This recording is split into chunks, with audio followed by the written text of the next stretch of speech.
Masing-masing kategori ini memiliki tanda yang berbeda-beda. Tanda untuk apa? Tanda ketika dia rofa, tanda ketika dia nasab, dan tanda ketika dia jar. Isim isyarah hukumnya mabni, tidak berubah-ubah. Meskipun isim tapi dia mabni.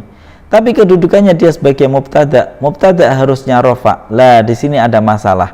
Di satu sisi dia isim isyarah yang hukumnya mabni, tidak mau bergerak, tidak mau berubah. Di sisi yang lain dia berkedudukan sebagai mubtada yang harus rofa. Maka bagaimana keputusannya? Keputusannya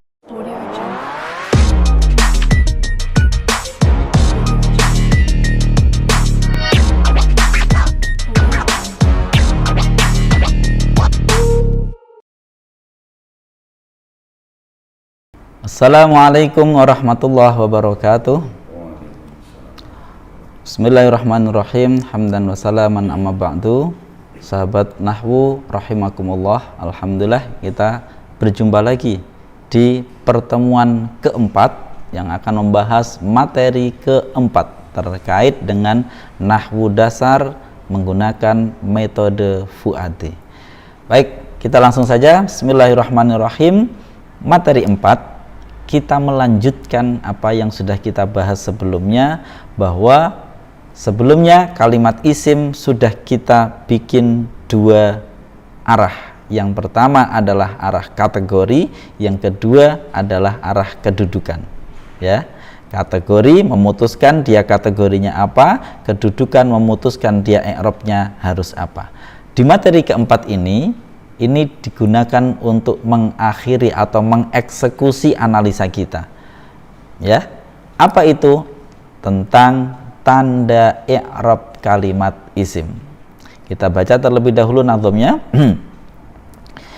Isim mufrad ketika rafa' dhammahkan, nasab fathah dan jar kasroh. Perhatikan isim tasniyah dengan alif rafa'nya, nasab dan jarnya sama, yakni dengan ya. Untuk jamak taksir sama dengan mufradnya, baik rafa' dan nasab ataupun jarnya jamak mudzakkar salim. Wawu rafa'nya namun dengan ya untuk nasab dan jarnya. Jamak muannas salim rafa'nya dhammah, nasab dan jar dengan kasrah, jangan salah. Jamak muannas salim rafa'nya dhammah, nasab dan jar dengan kasrah, jangan salah. Baik, sahabat nahwu rahimakumullah, kita akan belajar tentang tanda i'rab. Ingat, tanda i'rab ini baru bisa Anda fahami jika Anda sudah memahami bab 2 tentang kategori kalimat isim. Mengapa? Karena tanda i'rab ini didasarkan pada kategori kalimat tersebut. Misal, kategori untuk isim mufrad, kategori isim tasniyah, kategori jamak taksir, kategori jamak mudzakkar salim, dan kategori jamak muannas salim.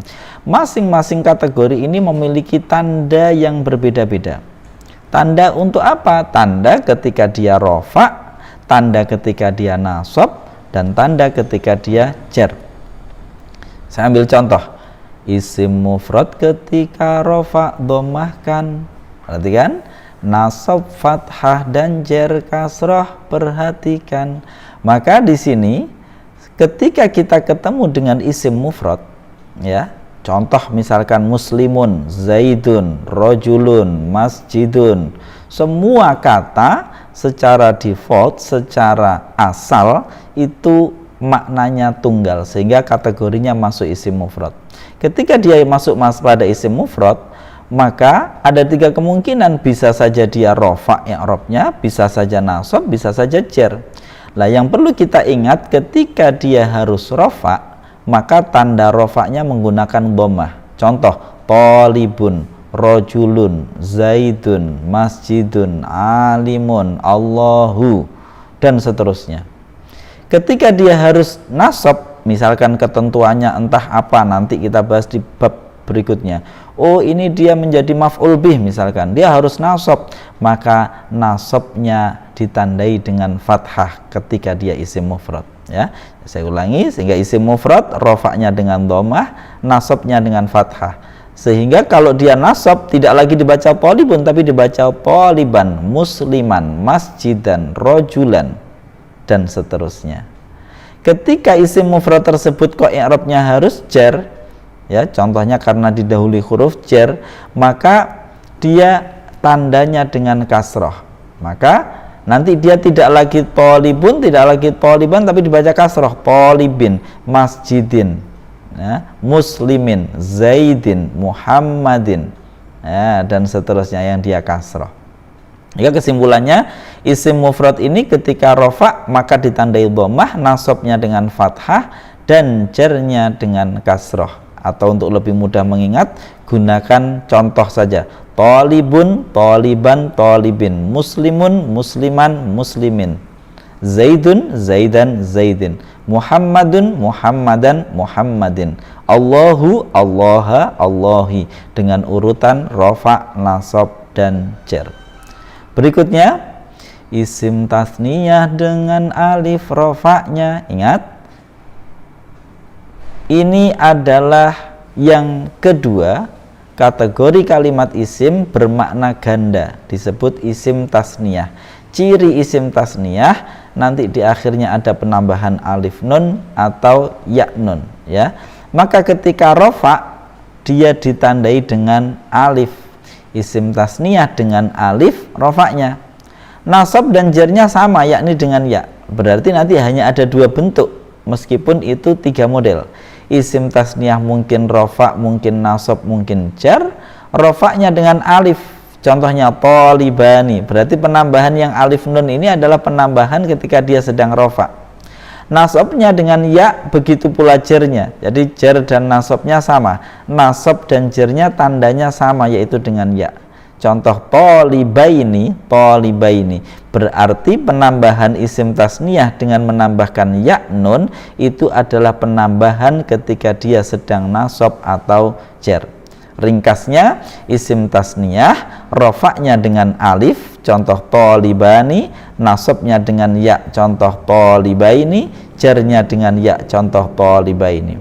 Misalkan kita rubah kalimat yang lain, mufradnya muslimun, berarti di sini rofaknya muslimani, nasabnya muslimaini, jarnya muslimaini.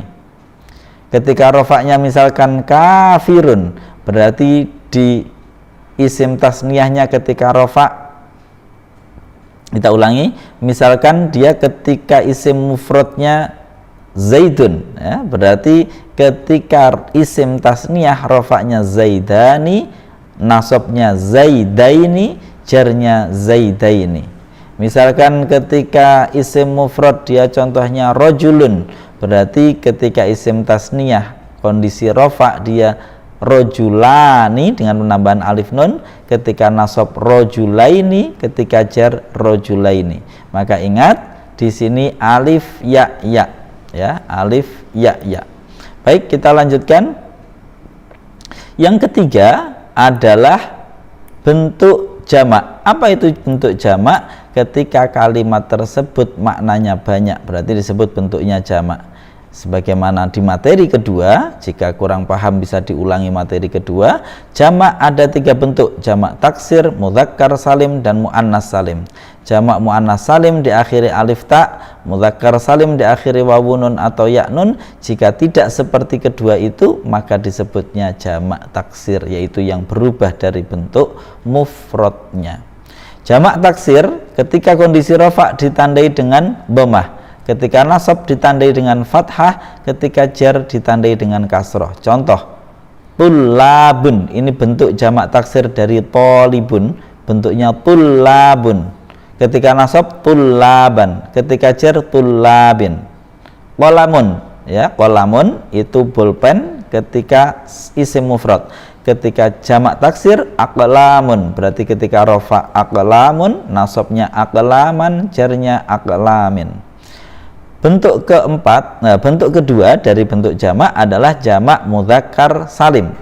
jamak untuk laki-laki yang dia tidak berubah, hanya mendapatkan penambahan wawunun atau yaknun. Perhatikan, jamak mudzakkar salim ketika rofa ditandai dengan wawu, berarti penambahan wawunun pada jamak mudzakkar salim adalah penambahan ketika kondisinya rofa. Contoh, polibuna, asalnya polibun berubah menjadi polibuna, ya.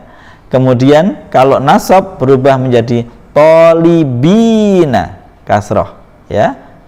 Ketika jar berubah menjadi polibina. Berarti urutannya ingat, polibuna, polibina, polibina dalam urutan rofa, nasab dan jar. Muslimuna, muslimina, muslimina. Kafiruna, kafirina, kafirina. Munafiquna, munafiqina, munafiqina. Ini adalah jamak mudzakkar salim. Rofaknya dengan wawu, nasabnya dengan ya, jarnya dengan ya. Terakhir, jamak muannas salim. Jamak muannas salim yaitu bentuk jamak untuk perempuan yang diakhiri dengan alif ta, rofaknya dengan dhammah. Tholibatun, muslimatun, jamilatun, solihatun.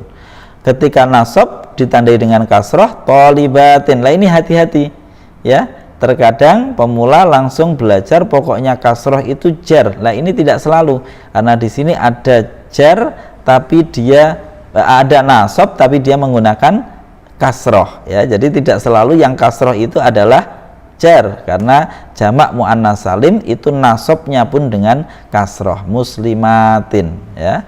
Kemudian ketika i'rabnya harus jar, jarnya pun dengan kasroh, contoh polibatin. Sehingga jamak muannas salim rofaknya dhammah, nasab dan jarnya sama dengan kasroh.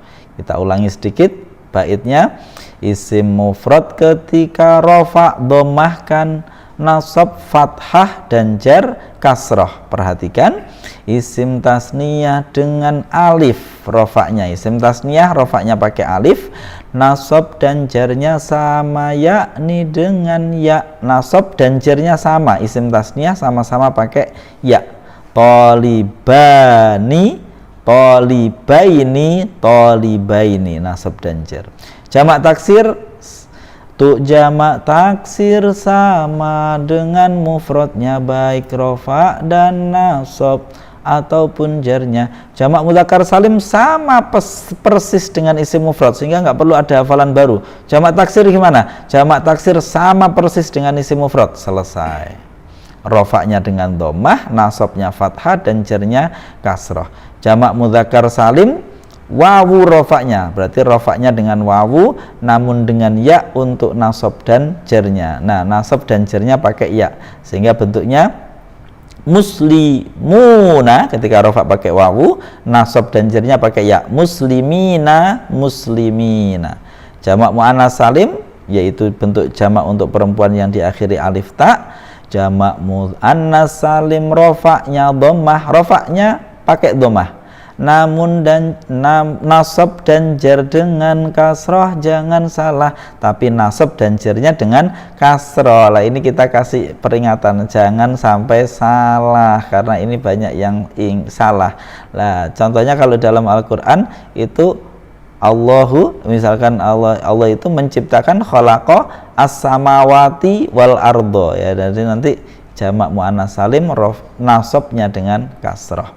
Baik, sekarang kita coba praktek analisanya bagaimana sih? Nah, ini kita praktek untuk analisa. Perhatikan berikut ini.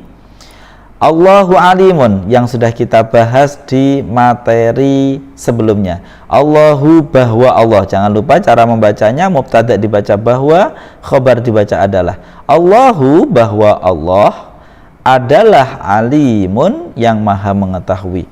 Allahu kalimat isim, hukumnya mu'rab, kategori isim mufrad.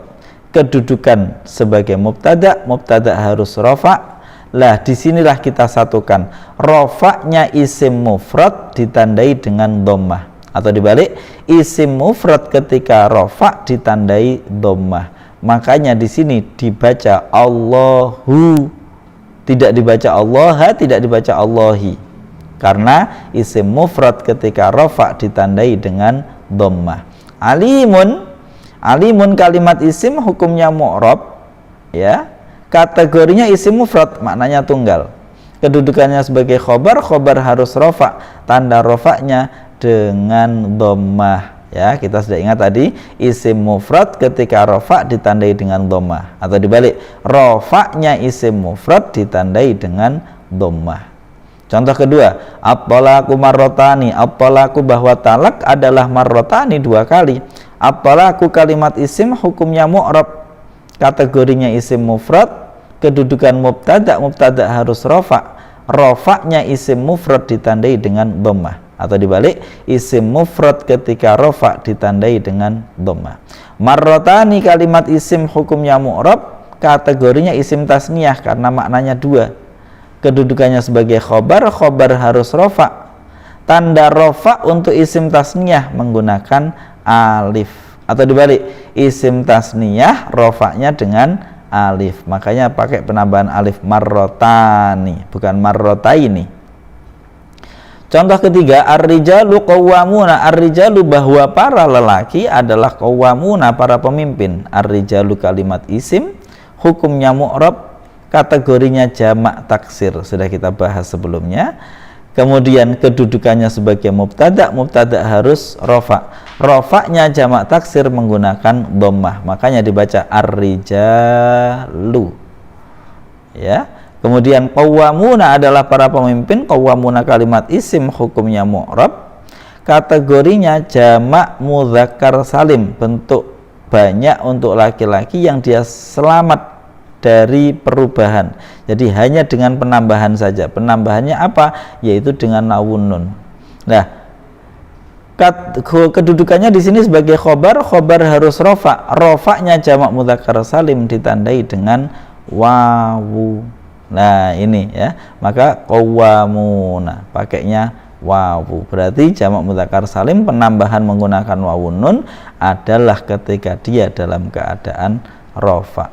Berikutnya sudah kami sertakan di sini contoh-contoh untuk jamak muannas salim, contoh untuk isim yang mabni, baik berupa isim isyarah maupun isim dhamir. Kita ambil contoh, kita masuk langsung kita ke yang isim isyarah. Hadza Muhammadun, hadza bahwa ini adalah Muhammadun, Muhammad. Hadza disebut adalah kalimat isim, isimnya isim isyarah. Ingat, isim isyarah hukumnya mabni, tetap, ya. Pada materi 2, isim yang mu'rab 2 hal, semua isim itu mu'rab hukumnya kecuali yang mabni 6 jenisnya, ya. Dhamir, isyarah, mausul, dan istifham. Ini ya, dhamir, isyarah, mausul, dan istifham. Syarat dan isim fi'il kau harus paham. Ada 6 macam isim yang mabni, maka selain itu hukumnya adalah mu'rab. Nah, sekarang kita lanjutkan. Sehingga hadza ini masuknya isim isyarah, kata tunjuk, ya. Kata tunjuk masuknya isim isyarah. Diperhatikan lagi di materi 2. Isim isyarah hukumnya mabni, tidak berubah-ubah. Meskipun isim tapi dia mabni. Tapi kedudukannya dia sebagai mubtada. Mubtada harusnya rafa. Lah, di sini ada masalah. Di satu sisi dia isim isyarah yang hukumnya mabni, tidak mau bergerak, tidak mau berubah. Di sisi yang lain dia berkedudukan sebagai mubtada yang harus rafa. Maka bagaimana keputusannya? Keputusannya dia rafa'nya hanya dalam mahal, fi mahalli raf'in, fi mahallin, ya, dalam mahalnya saja. Artinya apa? Kedudukan dia seharusnya mengharuskan dia rafa', tapi dia tidak berubah karena dia adalah isim yang mabni. Hadza bahwa ini adalah Muhammadun, Muhammad. Berarti hadza, misalkan dia nasab ya tetap hadza, misalkan dia jar ya tetap hadza, tidak berubah. Terakhir, humul muflihuna. Hum bacanya hum karena di sini dhammah ini hanya untuk membantu pembacaan al. Humul muflihuna. Hum bahwa mereka adalah al muflihuna, orang-orang yang beruntung. Hum ini berarti kalimat isim, isimnya isim dhamir, ya, yaitu kata ganti, aku, kamu, dia, mereka, itu semuanya kata ganti disebut isim dhamir. Isim dhamir termasuk ke dalam isim yang mabni, ya. Dia kedudukannya sebagai mubtada, yaitu subjek di awal. Mubtada harus rofa. Tanda rofaknya bagaimana? Tanda rofaknya karena isim dhamir itu mabni, maka tanda rofaknya hanya dalam mahalnya saja.